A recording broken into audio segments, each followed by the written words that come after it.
Hello મિત્રો, સ્વાગત છે આપણી યુટ્યુબ ચેનલની અંદર। આપણા મિત્રો આવ્યા છે ચેનલમાં, તો આપણા બધાનું તમામનું હાર્દિક સ્વાગત છે મિત્રો। તો મિત્રો, આજે આપણા ટોપિકની અંદર જાણવાના છે કે રામદેવજી મહારાજ રત્ન રાયકાને કેવી રીતે જેલમાંથી છોડાવ્યો। આ રત્નો રાયકો કેવી રીતે જેલમાં પુરાયો અને એને કેવી રીતે રામદેવજી મહારાજ પરચો આપીને જેલમાંથી છોડાવ્યો। તો ચાલો મિત્રો, આપણે સંપૂર્ણપણે આ વિડીયોની માહિતી મેળવીશું। આ વિડીયોની અંદર આ કથાની જે લીલા હતી રામદેવજી મહારાજની, આ લીલાને આપણે જાણીશું। તો મિત્રો, રામદેવજી મહારાજની લીલાઓ તો ઘણી બધી છે, ઘણી બધી, જ્યાં રામદેવજી મહારાજે અજમલ રાજાને ઘરે અવતાર ધર્યો ત્યારથી માંડીને જ્યાં સુધી સમાધિ લીધી ત્યાં સુધી અનેક ઘણા પરચાઓ છે રામદેવજી મહારાજના। અને રામદેવજી મહારાજ એટલે તેઓની લીલાઓ એટલે અપરંપાર લીલા છે તેઓની। ત્યારે મિત્રો, આ રત્ના રાયકાની એક કથા આવે છે। તો આ રત્ના રાયકાને એકવાર જેલમાં પૂરવામાં આવ્યો હતો અને ત્યારે રામદેવજી મહારાજ તેને જેલમાંથી છોડાવ્યો હતો। આ જે કથા છે આપણે સંપૂર્ણપણે જાણવાના છે। તો ચેનલમાં નવા આવ્યા છે મિત્રોને હું નાની એક રિક્વેસ્ટ કરું છું કે મિત્રો, ચેનલમાં નવા આવ્યા છો તો ચેનલને સબસ્ક્રાઈબ કરી લેજો અને વિડીયો સારો લાગે તો વિડીયોને લાઈક પણ કરી દેજો। તો ચાલો મિત્રો, આપણે વિડીયો તરફ આગળ વધીએ છીએ।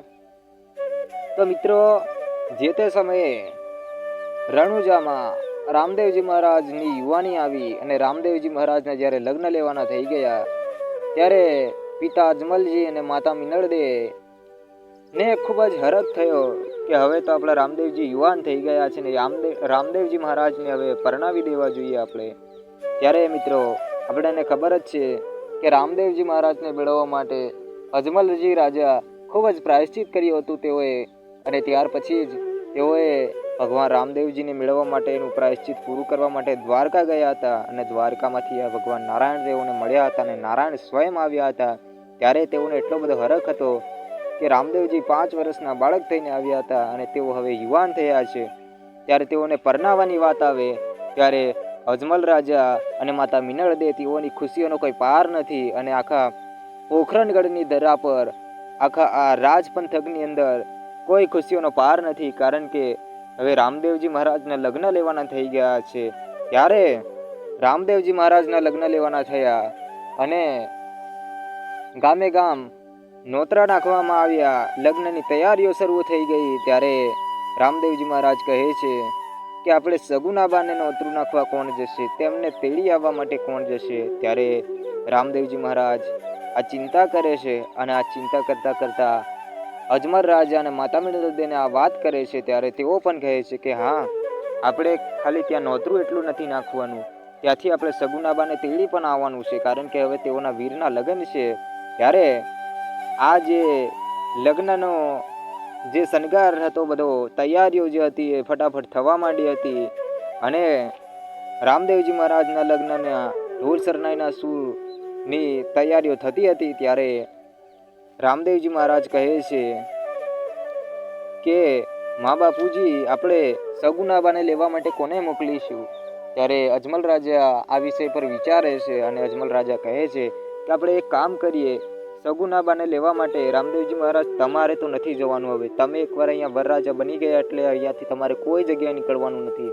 ત્યારે અજમલ રાજા કહે છે કે રામદેવજી, તમારે અહીંયાથી કોઈ જગ્યાએ નથી નીકળવાનું, એટલે આપણે કોઈ બીજા કોઈને મોકલીએ। ત્યારે અજમલ રાજા કહે છે કે આપણે એમ કરીએ કે અહીંયા એક રત્નો રાયકો છે, તે એની ઊંટ છે, તો રત્ના રાયકાને આપણે મોકલીએ। આમ કરીને તેઓ રત્ના રાયકાને મોકલવાનું નક્કી કરે છે। ત્યારે રત્ના રાયકાને બોલાવવામાં આવે છે અને આ બધી વાત રત્ના રાયકાને કરવામાં આવે છે કે જાઓ, આપણા રામદેવજીના લગ્નની તૈયારીઓ કરવામાં આવી રહી છે, તો જાઓ પિંગલગઢ જાઓ અને પિંગલગઢ જઈને સગુનાબાને લઈ આવો, તેઓના વીરના લગ્ન હશે। ત્યારે રત્નો રાયકો તૈયાર થાય છે અને રત્નો રાયકો પિંગલગઢ જવા માટે તૈયાર થઈ જાય છે।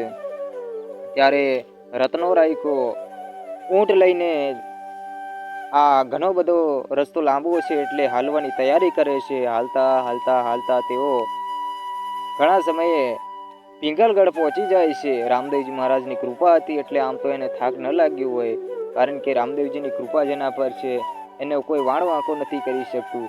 એટલે આ રત્નો રાયકો પોતે પિંગલગઢ પહોંચે છે। આમ કરતા કરતા અને રત્નો રાખ્યો છે તેને પૂછવામાં આવે છે કે ક્યાંથી આવ્યા છો, ત્યારે તેઓ રાજ દરબારમાં રત્નો રાખ્યો કહે છે કે હું તો પોખરણગઢથી આવ્યો છું. રાજા અજમલજીએ મને મોકલ્યો છે અને રામદેવજીએ મને મોકલ્યો છે. અને આખી જે રામદેવજી મહારાજના લગ્નની જે વાતો હતી, જે કથા હતી તે કહે છે. ત્યારે પેલો રાજા જે છે ત્યાંનો તે ના પાડે છે કે અમે આ કારણે તો નહીં મોકલીએ, કારણ કે રામદેવજી મહારાજના કારણે અમારું ઘણું બધું અપમાન થયું હતું. જ્યારે સગુનાબાને જ્યારે પરણાવવા માટે આવ્યા હતા ત્યારે તેઓને એક ભાઈ નહોતો, તેના માટે ઘણા બધા અમારા મેના સમાજના ખવા પડ્યા હતા. આવું તેવું કંઈક વાર્તાલાપ કરીને તેઓ ના પાડે છે કે સગુનાબાને તો અહીંયાથી નહીં મોકલવામાં આવે. ત્યારે રત્નો રાયકો વારંવાર આજીજી કરવામાં આવે છે, વારંવાર આજીજી કરવામાં આવે છે. તો આ આજીજી કરતાં કરતાં રત્ના રાયકાને આ જે રાજા છે તે ગુસ્સે થઈ જાય છે અને રત્ના રાયકાને જેલમાં પૂરી દે છે કે પૂરી દેવાને જેલમાં. ત્યારે રત્નો રાયકો જેલમાં પુરાઈ જાય છે ત્યારે પોતે પોકાર પાડે છે, અજમલજીના ભજનો ગાય છે, અજમલજીને આજીજી કરે છે, રામદેવજી મહારાજને. અને રામદેવજી મહારાજની ભક્તિ કરતાં કરતાં તે લીન થઈ જાય છે જેલમાં બેઠો બેઠો. અને રાત્રિએ રામદેવજી મહારાજ ઊંઘતા હોય છે અને રામદેવજી મહારાજને એક સપનું આવી રહ્યું છે કે કોઈ મને પોકારી રહ્યું છે. ત્યારે આ રત્નો રાયકો તેઓ જેલમાં બેઠો બેઠો પોકાર કરે છે. ત્યારે આ પોકાર છે એ રામદેવજી મહારાજને સંભળાઈ જાય છે. રામદેવજી મહારાજ તો અંતર્યામી છે. ત્યારે આ રત્ના રાયકાનો પોકાર સાંભળીને રામદેવજી મહારાજે એક એવો પરચો આવ્યો કે જેનાથી આ જે રત્નો રાયકો હતો એ પણ જેલમાંથી છૂટી ગયો. અને પેલો રાજા છે એ પણ રત્ના રાયકાની માફી માંગે છે કે મારાથી ભૂલ થઈ ગઈ છે.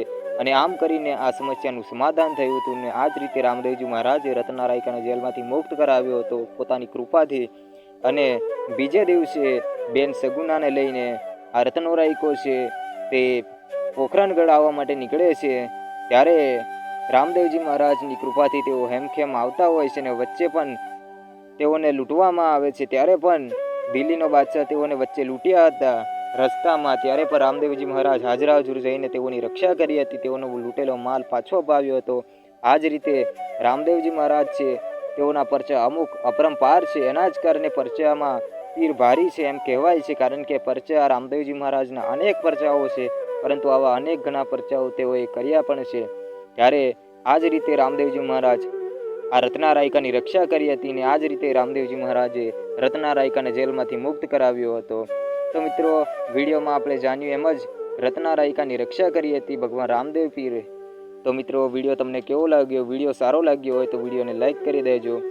અને ચેનલમાં નવા આવ્યા હોય તેવા તમામ મિત્રો ચેનલને સબસ્ક્રાઈબ કરી લેજો. અને આવા જ અવનવા વિડીયો જોવા માટે આપણી ચેનલમાં આવતા રહેજો મિત્રો. તો ચાલો આપણે મળીશું મિત્રો નેક્સ્ટ વિડીયોની અંદર. તો ચાલો બધાને જય સીતારામ ને રાધે કૃષ્ણ.